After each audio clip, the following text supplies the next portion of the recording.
Well, sir, we are live now. Yo, what's up, everybody? It's the Overreaction Monday show here on Orange Bloods Live. I'm Jeff Ketchmess Richardson. You know what we're doing? We're talking Texas football because they've been in practice. They've had 4 Wednesday, Thursday, Friday, Saturday. They took a little break on Sunday. They hit the practice fields today. Full pads, lots of stuff going on. Do us a solid. Hit that thumbs up button. Subscribe to the page. Jump into the Specs chat. We do appreciate it. We should always remind everybody this show on Mondays, sponsored by Rogue Shop. Maybe I've already partaken in a little Monday Rogue. You never know. I definitely used it this weekend for pain, sleeplessness. Last night, I needed to sleep so bad. It came right in. They're the home for THC and CBD in the state of Texas. They're Orange Bloods partners, and we couldn't do what we do without them. And Mr. Richardson, as we start the show today, it's like we just jump right in on a Monday. There's been a lot that's happened. The team's full speed ahead. And I think this is the biggest week of the season for them, of the offseason, because now the pads are going to come on. And I think that the guys that are going to make moves and solidify themselves on the 2 deep and become really part of the process of game plan for Ohio State. And when this team really turns the page from what's our 2 deep to who are we playing against Ohio State, and when do we, in earnest, really start to prepare for that game? This is huge. Like, if you're one of these players that's on the bubble, if you are one of these guys trying to win a starting job or trying to get on the 2 deep, you better show up starting today in a big, big way, or it might just not happen for you this year. Because I think with Ohio State being the first game of the season, it's just different. You don't get to go in and play New Mexico State or North Texas or somebody that would give you a warm-up. So you can't play around in August.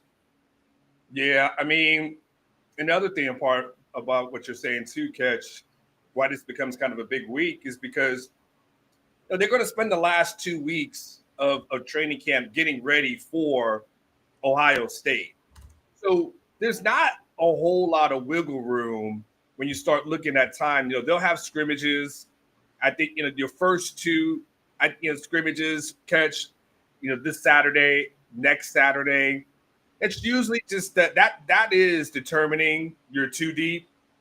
Then once you get to that 3rd scrimmage, Catch, all that is about getting the guys who are in the 2 deep more reps, more acclimated, all those kind of things together. So you really only have 2 Saturdays, 2 scrimmages, and you really only have this week and next week in order to really make a surge, to not only be a 2 deep, Catch, but 6 guy off the bench, like all those kind of things. And so, yeah, for the guys, battling at the right tackle position, like this is, very important week, for them. When you try to figure out what the running back pecking order is going to look like, becomes a, big week. It's just, Emmett Mosley, and where are you going to fall in line as far as an outside receiver goes? Are you able to push Parker Livingstone for a starting spot, or are you the backup, right? So all those things are true, Catch. So this does become, these next 2 weeks are huge for guys,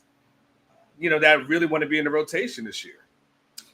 It really leads into the question I was going to ask you, which is for you, who's this week this is the most important weeks for whom? What players at what positions? You mentioned right tackle. It's hard not to think about a guy like Andre Kojo. Like, boy, yeah. If you're ever going to be better than Brandon Baker, it might need to be in the next few days. Like, you really need these. There are certain guys in this program that I think need to stake claims, or they're not going to happen.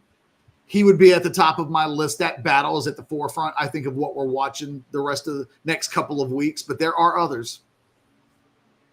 Yeah, Catch. I mean, that and the Baker thing is interesting, Catch, right? Because, I mean, I know the 5-star label was a little while ago, but it's supposed to mean something, Catch. Like, at this point, Brandon Baker is supposed to be the guy that beats out Kojo for that spot. That's the expectation. Like, if he doesn't, then we're looking at the whole Brandon Baker experience in a different form, because you can excuse freshman year. The freshman. Got it. All right. Not everyone's Kelvin Banks. Not everyone's just going to come in here and hit the ground running. Totally understand that. But year 2 in the system, you got to be the dude. And if you're not, or if you're that guy that's, now all of a sudden, I don't know, you would have to tell me, you would have to give me the numbers on a 5-star. You usually have this stuff kind of in your head. A 5-star that had to wait 3 years to start. And you can say, well, what about Arch? Okay, got it, right? But I'm talking about just getting beat out for a position. Doesn't happen too often with those kind of guys. So I think I'll start there, and I'll get your reaction to that first. I'll start with Baker. I think this has to be a huge week for him. I think Brandon Baker's a really interesting guy in the history of Texas football, because I think he's legitimately the first guy in this new NI world order, revenue sharing, post-revenue, the post-settlement, I guess is what we should say. And we've never had a conversation, but this is a very NFL conversation where a rookie, there are a couple of rookies in an NFL training camp competing for a starting job, and one of them's a first-round draft pick, and the other guy's a 6th-round draft pick. And this happens in the league all the time. Guys get off to slow starts. It's just sometimes guys are busts, but the team's made the investment in the first-round pick. They're wholly vested. You're not going to the owner of an NFL team. You're not going to Arthur Blank and trying to explain as the Falcons head coach that the guy that he's paying $12 million a year is behind a guy who's on the league minimum because of a meritocracy. Like that's the NFL is a meritocracy to some degree, but it's not. And Brandon Baker, for me, is the first guy that we will ever talk about as a Texas football player who is, I think, on a high NIL wage. He got paid when he was a 5-star prospect. And I think he's the first guy that's in a battle with a guy who does not have that same profile. They have 7 figures of NIL allegedly. I can't confirm that. I can't say that I've seen the contract, but based on what I've been told, I think Brandon Baker's earned more than $1 million in the last couple of years, in his first 2 years. And Andre Kojo's not on that kind of an NIL deal. Mm-hmm. So he's the first guy where it's like, if the two things are even at all, the tie has to go to the guy that you paid a bunch of money to, right? It has to. So bad. I asked somebody this week, Anwar, if these guys will like adopt guys. Kelvin Banks' guy was Mattress Mac. Yeah. So Mattress Mac was like almost like a personal sponsor of Kelvin Banks while Kelvin Banks was at Texas. Man, if you're paying a bunch of NIL money because they told you we had to have a guy, you got to help us get Brandon Baker. He's going to be the thing that helps us get the Arch era over the top. It's got to have someone that can block for him. If I'm the guy to cut that check, I was asking, do you get daily updates on how your guys are doing? And I was told no. Yeah. Mm-hmm. I was told, no, that does not happen. And I was like, it should. If you're going to come hustle me up, hey, we need somebody to carry the heavy weight for a 5-star. I'd be like, cool, but I want updates. You're not locking me out. That's my guy. Yes. No, 100%. And, and again, it goes to, Kesh, like you said, it is an NFL conversation because, well, there's money involved now, right? So we're just not – so that's why it becomes hey, you're paying this guy X, you're expecting that kind of return on the investment. Like, that's what it is. And so he's got to be a guy that – and he was kind of – Kesh, he was almost – one of the first guys that really Texas was like, yeah, back up the Brinks truck for that guy. All right, he's got to be a guy that you look at. It better be one of those things, Catch, where it's a competition, and I put that in air quotes, for the first couple of weeks, only to keep the other guys motivated. Yeah. But the reality is he's the guy. It needs to be like that. And we need to get back over the next 2 weeks and get to the third scrimmage and say to ourselves, "Oh man, I don't even know why we was tripping over that." It's like the Matthew Golden is in a competition kind of thing, and then at the end of the day, Matthew Golden is had the job, and you look back on competition, you say to yourself, "What?" So he's number one for me. I got some more though. Let me hear them. Okay. The thing I just wrap up on Baker. Yeah. Because I saw Texas boys say, like, I hate in the chat that he hates the money conversation. And I get it. But Brandon Baker literally told everybody that he was going to pick the college that he went to based on who gave him the most money. So it's no accident why he came to Texas. And I just think there's a real uniqueness there because I don't think there's another position battle taking place that's quite like that. Now, and Baker, I think, is out front. Like, he has been getting the majority of the reps with the ones there. While there's a battle, it does seem like he is the guy that is getting not quite exclusively, but close to that, a lot of work with the one. So I think he's the presumed favorite there. But again, if you're Andre Kojo, man, it's now or never. That's it. Because if Baker starts the season, either he fails considerably or you ain't ever getting on the field at his position ever. Yeah. And that's it. That's your Texas career. And there's a couple of other guys. It's funny. Warren Roberson is one of those guys for me at corner. Mm-hmm. Coaches always talk about him. His name always comes up. But we know that Texas has Jalen Gilbo and Malik Muhammad on the outside. We know that Kobe Black came in as a heralded recruit, more heralded than a guy like Warren Roberson did, right? And it's like, he's really good. He's a really good player. But the bar to get on the field in the secondary at Texas is not really good. He might be an NFL player, and being an NFL player right now might not be the bar. Texas is in this place where, quite frankly, if they don't have a day one or day two talent at a position on the field, they don't have that position filled as well as they need to, that the bar that they're establishing for putting great players everywhere. That's the Georgia and Ohio State bar, right? It's like, you don't even have to know the names of the guys. Yeah. You just assume, well, whoever the hell they got at tackle is going to be an NFL player because they're Ohio State and they're Georgia. I think that Texas has gotten to that point. And so there are a lot of guys on this roster that are competing for spots. And I think Robertson is one of them where they're really good players. Really good's not the bar. It was the bar in 2022 when they went 8-5. God, and honestly, in 2023, they go to the playoffs and they weren't good on the back end of the defense. So pretty good or very good would have been enough. But now they're every year that passes, they're setting a new bar. So Roberson's one of those guys. And stay. By the way, staying on that before we go on for that, Grayson Littleton is the guy that everyone's talking about, the young guy that everyone's kind of been hyping up. And it's like, you see more of him all the time.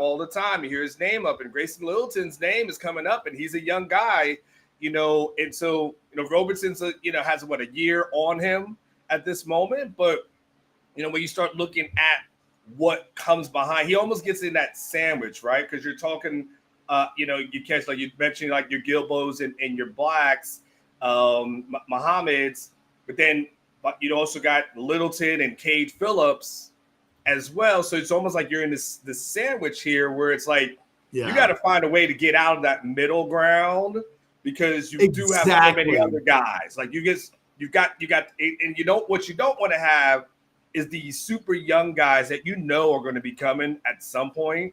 Like Cade Phillips is coming, Littleton is coming. Like you got to get out of that group with them, because if the freshmen start getting to be a little bit better than you, it's going to be a problem. Real quick, I did want to acknowledge the super chat from He's Going to the Corner for $1.99. Thank you. I appreciate the kind words. We appreciate you supporting us. I don't know if you're hitting on me or not, but I'm married, but slide into my DMs. I don't have a boyfriend. I don't know. I guess He's Going to the Corner could be a girl. I don't know. I'm just saying, hey, thank you for the kind words. You got any tickets to a Coldplay concert coming up soon, Catch? Anything we need to know about? I want to go to Oasis just to go. Like, that's the summer concert tour of the year, I think. And I don't even like Oasis, but the The Gallagher brothers make me laugh. You said it. You're so right. Middle class might be the way to think of it. You don't want to be middle class on an elite college football roster. There are 3 classes. You're on the 2 deep. That's its own class of players. We don't really see guys on the 2 deep transfer. That's not been, it does happen, right? Amari Niblack transferred, and you can go back to 2 years ago, and it was like Jaron Thompson and, some of those guys that were in the secondary where Texas was like, we're upgrading. So, like, you're probably not starting for us, but you're probably on the 2 deep. Those guys go. But for the most part, there's your 2 deep. There's your freshmen, true freshmen, that just get treated as their own thing, right? Like Brandon Baker last year was a true freshman. So if he's not playing, you're like, well, he's a true freshman. Yeah. You're in that middle class. That's purgatory. That's no man's land. That is, you're not on the 2 deep, and you're not a true freshman. You have got to, that is the place you have to get out of. You have to. And there's players at every position. And maybe it's because there's not a lot of I don't know that there's a lot of real fascinating starting battles that are taking place. Not really. I really feel like that nickel spot with Littleton, I'm not quite sure exactly how that unfolds for Ohio State, but I feel like we know the offensive line. I feel like we can close our eyes and we know what the skill position, rotation, first guy on the field. I think we have an idea of that. Kind of the same way on defense. They're going to play a lot of guys.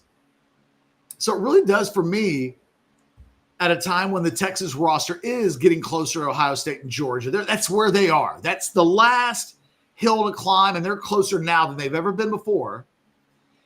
It's these battles that will really, again, when we talk about this week, I think this week almost determines who's in your portal class next year. Or the coaches are going to be like, yo, this guy had a bad week. It doesn't look like he's going to make the 2 deep. We don't want to lose him. Let's make sure that we throw his name out. Sark, make sure you say his name out loud after practice one day. Maybe say Warren's name out loud so that he knows that you think he's a good player because he ain't getting on the field. He's buried behind starters. Younger guys are right next to him. Like, it's complicated, and it is. And Sark's a ruthless guy. He will, more times than not, play the best guy. There are times when Money B says you have to play the best player, and Money B, you're right. But, sometimes that also doesn't happen. There are other considerations that are made. Look, C.J. Baxter was not better than Jonathan Brooks as a true freshman. But he didn't start. Now, why was he starting at the beginning of that season? Well, he was a 5-star prospect. Jonathan Brooks was not viewed as the future. Baxter was. And Baxter wasn't recruited by this staff. Baxter was the first 5-star guy they went out and got. And so there are different rules. Let's not ever pretend like the rules are the same for all 85 players. Jimmy Johnson used to say it about the Cowboys. He does not treat Emmitt Smith the same as Curvin Richards. And on a college campus, especially with the dollars, Anwar, that are involved right now, it sucks for a guy like Andre Kojo, but they don't have as much invested in him as they do in Brandon Baker. Like, that is a simple fact of the matter, and it might not matter to the fan, but I bet it, like I said, I bet it matters to a guy like Brandon Harris, who's the general manager, who has to handle all of the money and the stuff. And it's, he's dealing with 85 egos and the families and the money. And Money B, I'm with you. Play the best guys. But you know what? We could also go back to last year and look at the quarterback position. And the conversation that we would always have was like, today, Quinn Ewers is better than Arch. But if Arch got to play 5 games in a row and really got his feet going, played some conference games, made a game on the road, maybe lost a game, but went through some things, who's the better player at the end of last season if that had happened? I mean, it's subjective. We'll never know. We have suspicions, but sometimes you got to play guys who in the moment aren't the best player so that in 3 weeks, they're not just the best player at their position, but maybe one of the best players on the field. This thing's never quite that cut and dry, Money B. It just won't be. They're always every situation's a little bit unique. I think the backup quarterback position is a good example. I think they think KJ Lacey is their second best quarterback, but they don't want to burn the red shirt. They don't want to rush him. They definitely don't want him to be the first guy off the bench should Arch have a hangnail in Columbus and then out rushes KJ Lacey to take, I don't know, a snap while they take the thumbnail, like they take the little hangnail out. I don't know. So every position's not the same. And I don't know, maybe you know who I wish my best friend was? I wish me and Brandon Harris were boys. I would aggravate the hell out of him because I would want to talk about his job all the time. I'd be like, Brandon, so let me ask you something. If a donor gives $700,000 for, I don't know, a right tackle, does he at least get daily updates? Is there a fax that goes out? Are you responsible for sending daily updates, emails out to donors so that they know? I'm just curious how this stuff works. That guy, every day after practice in this new age where there are agents who are like, how's my guy doing? My guy called me up. He's a little worried that, that he's getting passed up by a guy. We'll end up in the portal if that happens. Like, that is just going on nonstop. And I find that so fascinating. And I know that a lot of people are like, just get to the games and play the best players. But I've really become really interested in how the sausage is made in college football.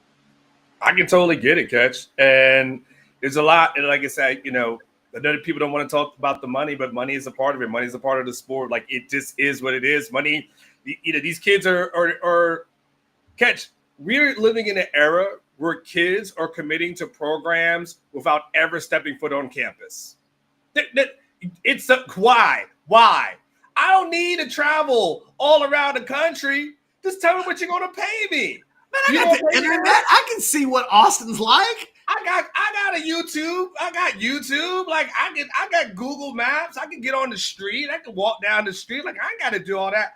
How much am I getting paid? Catch. We literally live in an era, I repeat it, where kids are committing to programs and never visiting the program because it's about the money. So it's unavoidable, but also when it comes to the money portion of it, Catch, you talk about Brandon Harris, GMs, so on and so forth. They've got to decide, like, well, what's the market value? And if the person is either living up to the expectation or not living up to the expectation, like, you just can't throw it away. And so, everybody's got to answer to somebody. Sark's got to answer to somebody. Like, Sark can't just say, oh man, I think we should pay this guy like $5 million. And everyone's like, he's a bust. Oh well, Sark. No, good, we'll get him next time. Like, you spending someone else's money. But can I tell you who my other guy is? I have a couple more. Yeah, you literally are taking me where I want to go. Give me a name. Okay.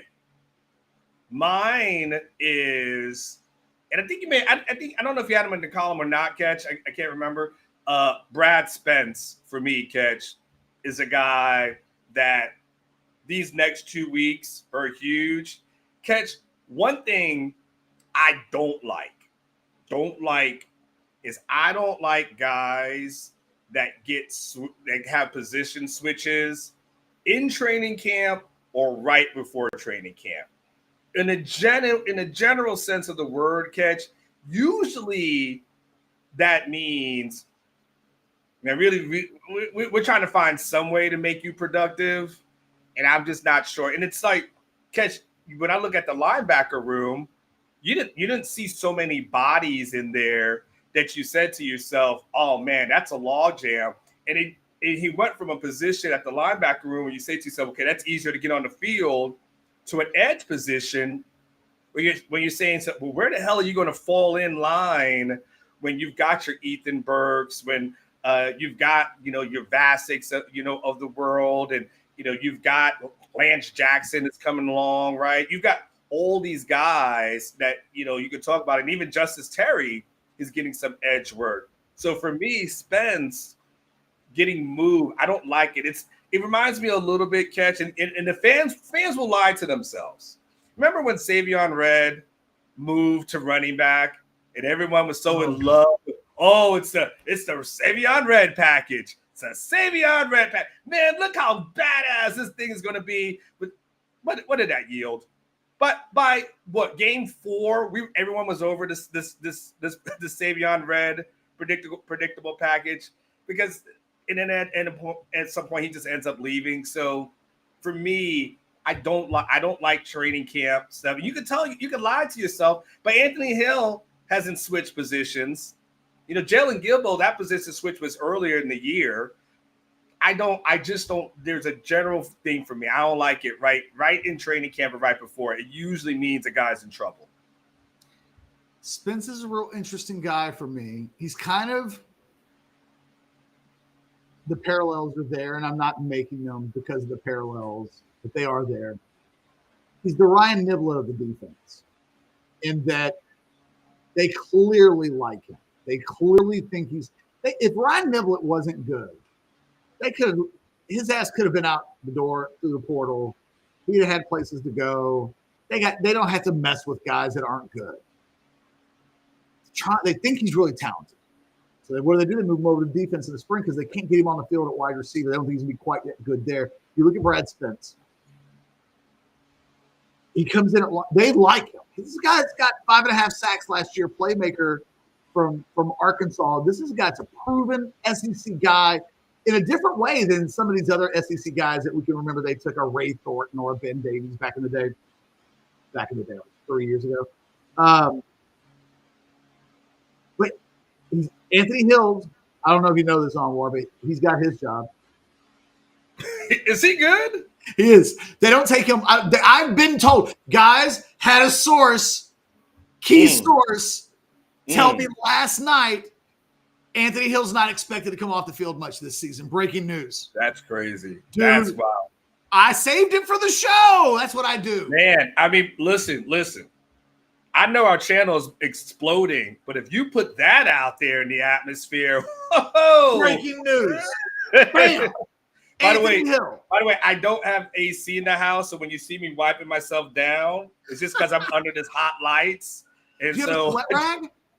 Yeah. They're out there working on it today, right now, man. But I'm enduring. This is 86 degrees in my house right now. So look, here's Spence's problem. That's hot. Damn. That made me curse under my breath. This shit is hot. His problem is they really like Leonga Lafau. Mm-hmm. Trey Moore, they really like. And then Ty Anthony Smith is a guy that has a very useful and specific role when they go into like pass coverage packages. So Spence shows up, proven player, good player. But what does he do really well? Well, he rushes the passer. Well, you know who we like from the linebacker position rushing the passer really is Anthony Hill. Like, you can't – if there's a world where there's a linebacker coming, they want that to be Anthony Hill as much as possible. So you can't use him in that spot in the defense. They don't want to take LaFowl off the field. They've really found a place for Trey Moore that seems specific to Trey Moore. Same thing with Ty Anthony Smith. Okay, so suddenly it's like, unless someone gets hurt, he's probably not going to play a lot of first-team snaps at linebacker. But, God, they want to get him on the field. So they move him to edge, where I don't know if you know this. Oh, hold on. Breaking news. I saved this too. They're not going to take Colin Simmons off the field much either. What? Wait, man, dude, you're throwing a lot of things at me today. So you're telling me Anthony Hill and Colin Simmons are good? Yes. Like, they're not. They will occasionally be rotated in and out when it's hot, but they're going to play. They're going to play 600 plus snaps. It's just going to happen. And so, okay, so he's on the field. And look, we know that they love Colin Simmons so much that eventually Trey Moore, they were like, they did to Trey Moore what they're doing to Brad Spence, which is, dude, if you stay where you are marginalized. So Who does the Brad Spence move impact from a playing time standpoint if it's not Colin Simmons, and we know it's not? Yeah. Is that just on pass rush situations? It's actually not any of the bigger guys that we would think of, right? Where a year ago would have been Baron Sorrell, and you'd look at a Vasic, or you'd look at why am I drawing a blank? Ethan Burke.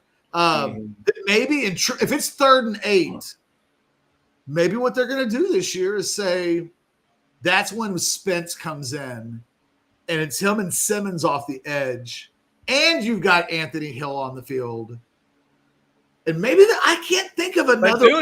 But Justice Terry might be a guy, Catch, that they just say for right now, just rush the passer. But we'll work on your full arsenal as you get as time progresses. Right now, just going to be a badass that you are. But he's not better than Brad Spence yet. But again, that goes back to the conversation of when you have guys that are as talented as Justice Terry. The only way not the only way, but the best way to get the most out of those guys as fast as possible is to play them. It's like they figure it out. Like Colin Simmons, right? Colin Simmons' productivity for his amount of snaps last year was sick. Yeah. Catch. I mean, on a limited amount of snaps, all his disruptions and being able to get there. And now to say, okay, now Colin, we'll play you more, but Catch, we know what the blueprint is. We know what the blueprint is with a 5-star young guy, which is the Colin Simmons thing. Go in, pass rush, be a badass. We'll figure out everything else, right? We'll just you're our DH at this point, right? We don't need you to play in the field. Just go hit home runs and then sit your ass back down.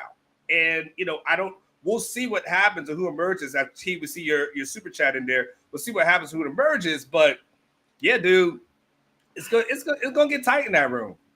I like the I got a fan on me in the chat. That cracks me up. I do. I got a fan on me, but I don't know if you know this. I got a fan on me. I like fans.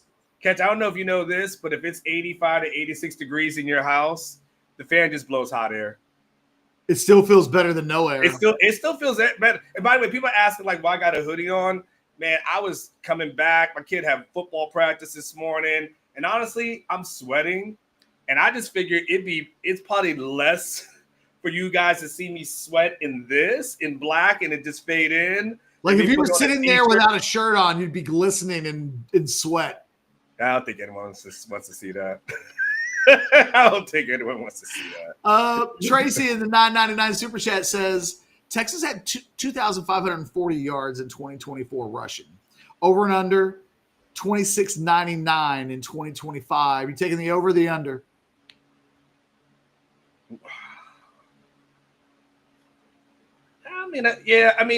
That's also that's adding in 15 games. So he's taking the over under a 20. Yeah, well, Sark's always going to have 1,000-yard guy. I'll take the over. Sark's going to always have 1,000-yard back. Arch will probably give you a good 400 or something like that. That's at least 1,600 to 1,700 right there, just between two guys. Then you just have everybody else filling in the gaps.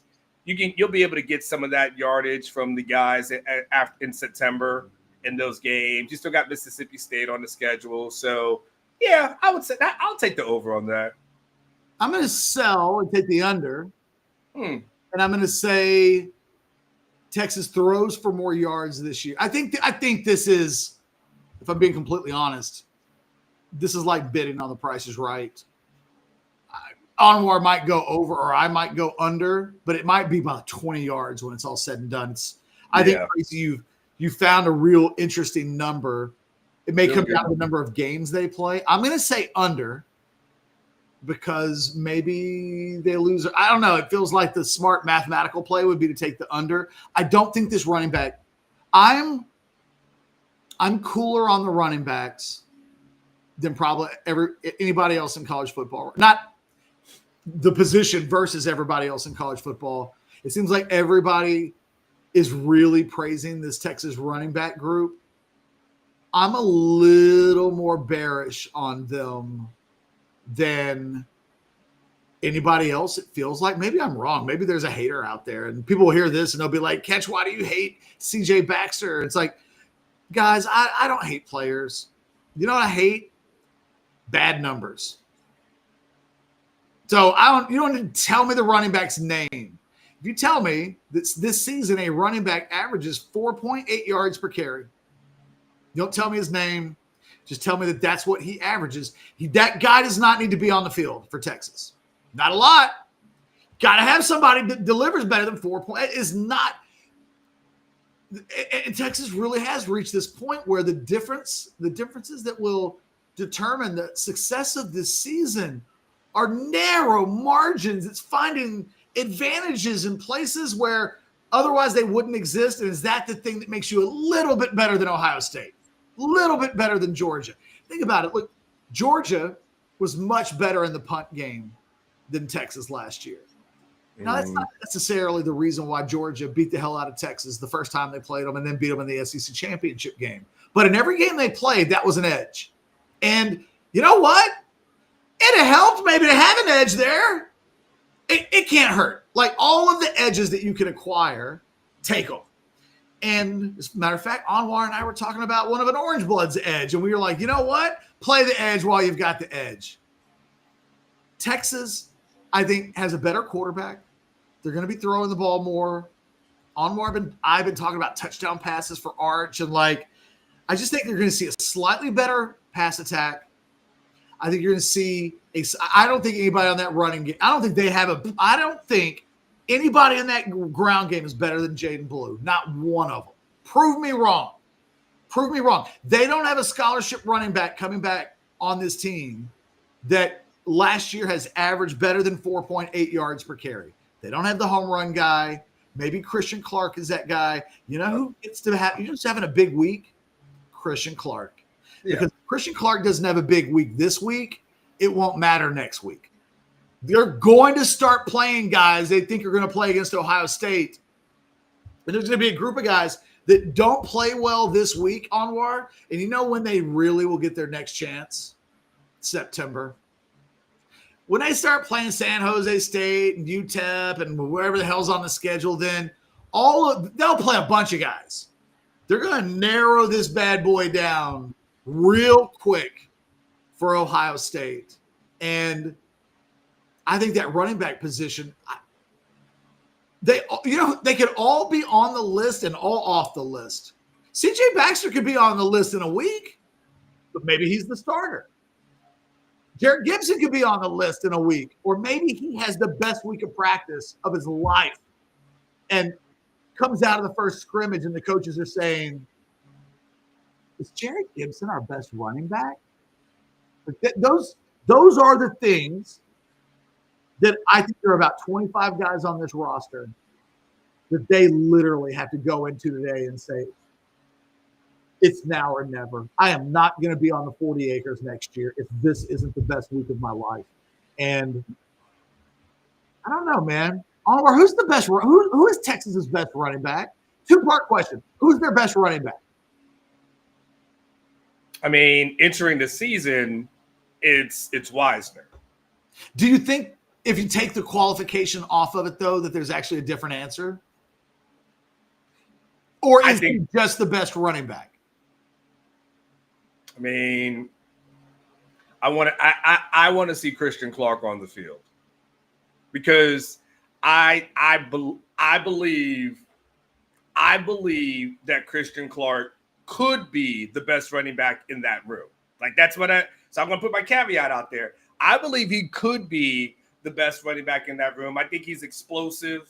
And we never got the chance to really see it because of the injury last year.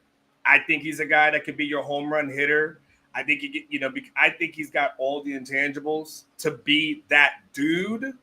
But I still got to see him in a tackle situation, all those kind of things. So that's why I say, okay, I'll go with Wisner. I know Texas is pumping him up. I feel like every week I see that he's the only 1,000-yard running back returning in the SEC. So, That's their talking point, and that's fine. And if Weiser's made some improvements, so be it. He's got to get his yards per carry up. That's gotta happen. But do you know the only running back on the roster with a career yards per carry higher than 5? Arch Manning, running back. Oh, you said okay. Running back. It's a trick question. You said his name once, I think, last year during training camp. Dude, I don't know. Colin Page. It was a trick question. That's because Colin Page killed it in that scrimmage, and everyone was talking about him. But he got in a little bit in the game last year, and he averaged like 5.5 yards a carry. Mm-hmm. In actual game time, Colin Page averaged 5.5 yards per carry. Nobody else that is coming back averaged better than 4.8. And when Baxter was healthy as a freshman in 2023, he averaged 4.8. And I know people get mad at me because I do this every year. People think I probably pick out a number and that I hyper focus on a number. It's not that. I love data because it's not subjective. 4.8 is not good enough. And I don't have to talk about a player specifically to say that's not good enough. It's a little bit like Quinn last year. It wasn't the performance. It wasn't like Quinn. It was like, I just want to see a quarterback consistently have a 165 or better quarterback rating because that will win you potentially a national championship. If you're not quite hitting that, you're just not good enough. And it's like, the problem with being a fan is all that confirmation bias kicks in, and we don't help Anwar with the recruiting because every time there's a 4-star commitment, Jason will write, Texas gets a huge commitment. For everyone. And I get it. Jason's got a job to do, right? So when the guy shows up and he's a mediocre college player, they're like, you said it was a huge deal. And I will go, oh, well, no. I said that low 4-star recruits only get drafted. And they'll go, no, Jason. No. You guys start back. They start backpedaling like Dion back in the day. Like, wait. No. I know what they said when this guy committed. It said huge in the headline, catch huge. And you know what's bigger than damn good? Huge. Yes. Touche. So I look at that running back position. First of all, I've seen some hype everywhere. Every site, every media person. It seems like, always makes me wonder, it's like CJ Baxter's dad a source on that site. I just every once in a while I'll see something and it's just like, that site loves that dude. And then I'll be like, or maybe it's like Sukamel falls in love with recruits. And he just, for the rest of his life, he's like, he did it today with Richard Wesley in the chat. He was like, I love Richie Wesley. That kid's awesome. And no matter how good of a player Richie Wesley is, Jason's just going to love that kid and talk him up for the rest of his life. But Jason only talks up the kids because they return his phone call. That's what I'm saying. That's literally Jason's thing is he returned my phone call. I love him. It's not. Yes. They literally, we don't. But that's how confirmation bias works. You like a thing for a reason that, is unique to you and personal to you. And you can't be changed off of it. And I look at that running back position and I don't care who plays. I don't have a source at the running back position. None of them dudes are dads or moms or agents are talking to me. I just want to see some 60-yard. I just want to see Texas win. It's good for business. Do you see what's happening on the Orange Bloods YouTube channel? We've been exploding. We're gaining thousands of subscribers. Arch Manning's a quarterback. They're the preseason #1 in the SEC. Trust me. You know what I want for Christmas? I just want Texas to not be 7th in the SEC ever. And Anwar, when people hear me say things like Quinn Ewers can't have a sub 150 quarterback rating and be the starting quarterback at Texas if you've got other options that can do better, I promise as God is my witness, it ain't personal.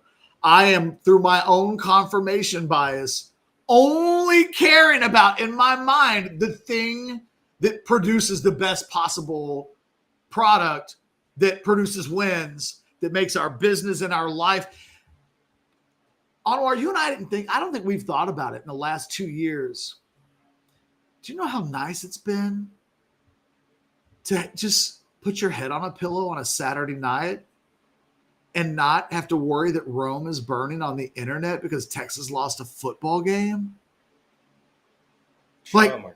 We've the last 2 years, they've lost a couple of regular season games.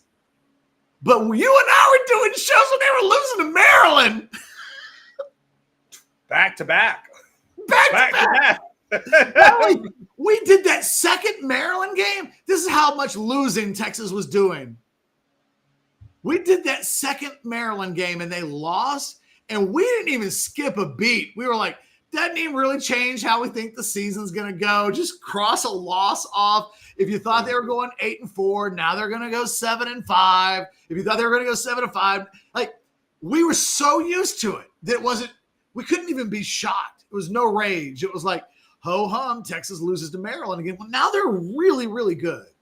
And, the tight end position, what does it have to be? Let me tell you right now, if Jack Injuries isn't as good as Gunnar Helm, people are going to talk about like they got to find a way to get a better tight end on the field. Arch has to have better players. Like, that's just the reality in the environment that we live in. And I'm really curious to see what the reporting looks like at the running back position this week, because there's a lot of buzz around Clark, a lot of buzz around Baxter, not as much, a little bit about Gibson. Things have really been quieter with Simon and Stewart than I thought. Like, maybe one of those guys would, and maybe it's Simon more than Stewart, that maybe he gets his name mentioned this week. I wonder, though, I'll ask you this question. By the way, we had a super chat that came in about 15 minutes ago. What was it? This one from Football Junkie. Oh, put it up. I didn't see it. Yeah. $4.99. He said the linebacker room seems thin. Catch. Are you sold on LaFau? Getting a lot of hype. Surprise, Spence couldn't beat him out. Let's go one by one on this. The linebacker room is thin. They got 5 linebackers on campus. 5. Now, if they had an injury, they would. In an injury, they're moving Brad Spence back to linebacker. No doubt in my mind. So they have 5. They really have 6. They could probably move some parts around. But yeah, they're thin. They're top heavy. They don't have depth. Am I sold on LaFau as what? I mean, the coaches love LaFau. They talk about LaFau like he is one of the best linebackers in the SEC, and he's not. Now, is he going to become that kind of a guy? I think we'll learn. I mean, he's no longer a young guy. This should be a year where when this season is over with, whatever LaFau is, we should really have an idea. I have no real judgments on him. I think he's a good player. He's not an impact guy yet, and I thought he faded down the stretch last season, but he's a young guy. That's the most he's ever played. By the end of the season, it was like one juggernaut after another of quality teams, and I just think he got tired. But am I sold on LaFau that the coaches love him? Yes. That he's a good player? Yes. That he's going to be a first or second day NFL draft pick? No. And I'm not surprised that Spence couldn't beat him out, because they are emotionally and spiritually and physically invested in Leon LaFau. They recruited him harder. It's different recruiting a guy in the portal than it is in high school. And the coaches subconsciously are always going to have a little extra commitment, personal commitment to guys they recruit out of high school. It's just different. And yeah, I answered all those. Anything different for you, Anwar? Yeah. I mean, all things are the same. I just want to make sure we got. Am I too hard on LaFau?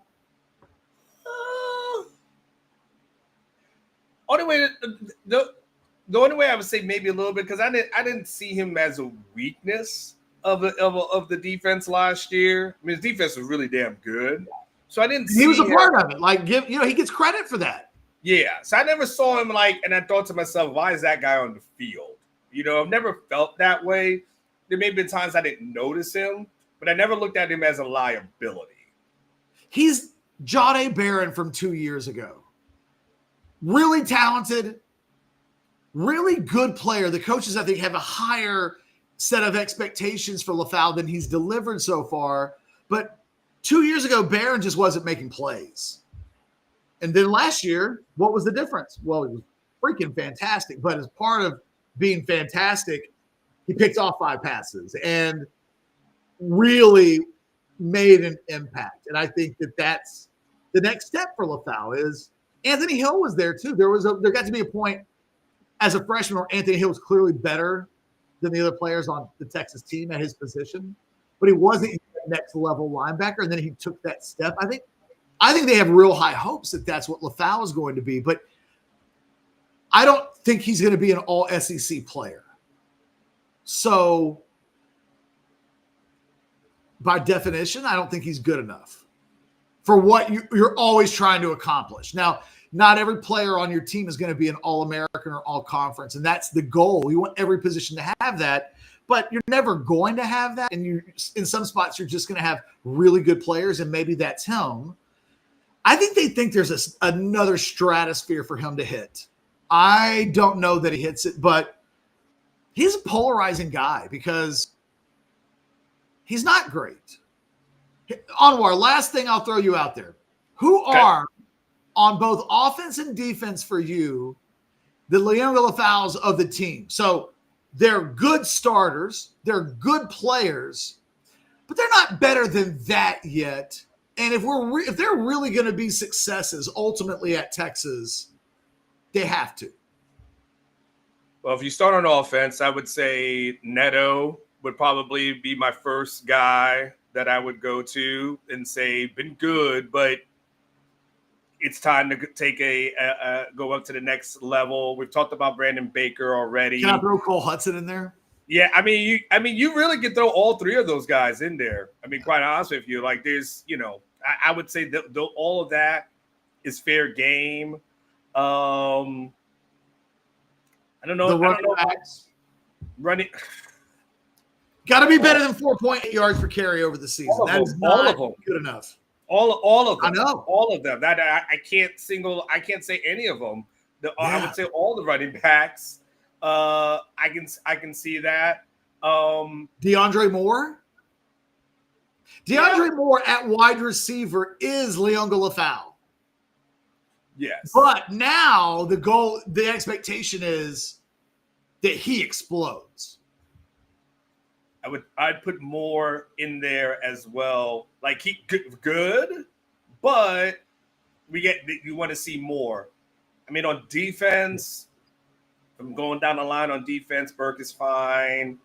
I mean, Ethan Burke has Ethan Burke been a better defensive end than LaFau's been a linebacker? Yeah. Yeah. Because at least Burke has he has a Texas A&M moment, right? Where you at least have a signature moment. I don't know if LaFau has that signature moment at this juncture yet. If I was just trying to do a comparison. To be a LaFau, by the way my criteria, and as I think about it, we got to almost stop for a second. It's got to be a starter. Okay. So if it's starter, it's got to be Wisner. Even though he's 1,000-yard back, he disappeared in the playoffs. In the biggest games of the season, he was not good. He had against A&M in the last 4 or 5 games, I think he had one decent game, and the other ones were like, golly, how did they even win running the football like that? And in 2 of those games, they didn't. Receivers, there's not one, right? You couldn't. DeAndre Moore, he's a starter. Yeah, DeAndre Moore is who we said. Offensive line, Hudson. Defense. Burke hasn't been a starter yet, so he can't. Jalen Gilbo, but he hasn't been a starter either. He hasn't been one. But he fits that profile. Yeah. There's not when we get to defense, it's interesting that there's a lot of young guys here. So, but to your point, as far as starters are concerned, I mean, you're fine with Anthony Hill. That's how you have an elite defense. All your guys are not guys that are in the category of I don't know, they just aren't good enough yet. Yeah. Malik Muhammad Is that fair to Malik Muhammad? No, because the tough part is because Malik Muhammad's a starter on a lot of other teams in college football, and he's a starter on a lot of teams in the SEC. So he just didn't make any plays last year, but he was really good. Yeah, I know he's really good. Do your sources? I have sources that talk about him like they want him upgraded. But when I watch Texas play, I've never once thought to myself, they got to find somebody better than Malik Muhammad at corner. There were times, though, last season where people were intentionally going to his side of the field. Well, because John was on the other side. That's expected. Yes, but it was there, and there were also times where he would be off the field, and as soon as he came on the field, that's where the offense was going. So there was a little bit of times where people were like, "Let's go at that guy." So who was the guy? I've already forgotten his name. I think he transferred to UNLV that was playing the nickel 2 years ago. That every time he came on the field, they targeted his ass. The East Texas kid. I'm just having a brain malfunction. Yeah. I really have discovered in the last week, I'm starting to forget the French names. The French. If you show up, what's that? You said French, like language? Like fringe. Oh, fringe. I was like, are we in a soccer reference? Like, no. Gotcha. I probably did steal that. They say that guys are on the fringe of the first 11. Oh, Catalan is the guy Jagman says. No, it wasn't him. I'll look at it in a second. I promise. Okay. I just got to find it. Well, let's wrap up. Tell me, Anwar, you get the floor. The thing that we haven't talked about at all for the next 2 minutes that you want to wrap the show up because we haven't given somebody or something their shine. Who is it? You know what's hilarious? It's hilarious, Catch, to do nearly where we at almost an hour and we haven't said the word Arch Manning. Is that a record for it is for a Longhorn channel, any of them, to go nearly an hour and not mention his name in some capacity? I mean, I feel like I've said his name. Like I said, they got to get good players around Arch. And I thought Arch was going to throw for more yards than Quinn, but we've not done any Arch discussion. That's unusual. It is, but I'll just wrap it up with the obvious. You still over the next couple of weeks, the thing that you want to hear, you would love to hear, is Arch Manning is killing it in the scrimmages. Like I want to hear that. And then, by the way, I haven't heard that. By the way, Catch, that he's killing it in practice and he's slinging it everywhere and so on and so forth. I'm not being blasphemous. Dominating. Correct. This defense is on fire right now. Like that, and everything I've been told, this defense is killing it. And that typically happens, obviously, in training camp. Defense usually has the advantage, so on and so forth. But I would like on the scrimmage that we hear Arch just did the damn thing. It's not to be blasphemous. It's not to say we don't think he's going to be legit. But you would love to get a little momentum about that, and that's about it. Everything else, Catch. I tell you what. Wait, what's that saying? They say a lot about crying from a yacht. Man, Texas got a lot of first world problems at this moment. Like they really do got a lot of first world problems. Like they think, it's funny. I was talking to when I was at one of those practices. And I was looking at the receivers, and somebody came up to me and said, "Man, this thing sure looks different than it did about 4 or 5 years ago, where you look at this group of receivers and Catch. We'd be excited about one guy, Little Jordan Humphrey. That's it. Nobody else, right? We had one good year where it's like it was Colin Johnson and Devin Duvernay. You're like, wow, there's two good guys. Can you believe that? Texas has 2 good receivers. This is amazing. And now we're just like, dude, there's so many damn good guys out here, man. I don't even know. Like, I mean, this guy's a former 4-star, but we got to see if he gets on the field. We got 5 stars, Catch, that you're like, man, Hope Justice Harry's going to get out there this year. I mean, that'll be nice. Like, this is really first world problems. So, like, some art stuff would be cool. Hey, man, truer words have never been spoken on this channel in the history of the channel. Come on, Arch. Get the hype going with a scrimmage performance that has us buzzing next Monday. I love it. Guys, that's it for your Overreaction Monday show. Reminder, Rogue Shop, use that promo code OrangeBloods, get the discount, get all your THC, CBD products. Get hooked up. They're really as good of people as you can deal with. Their presentation is fantastic. On nights when it's not hot in the Richardson household, Rogue Shop makes him feel comfortable. Let it make you feel comfortable as well.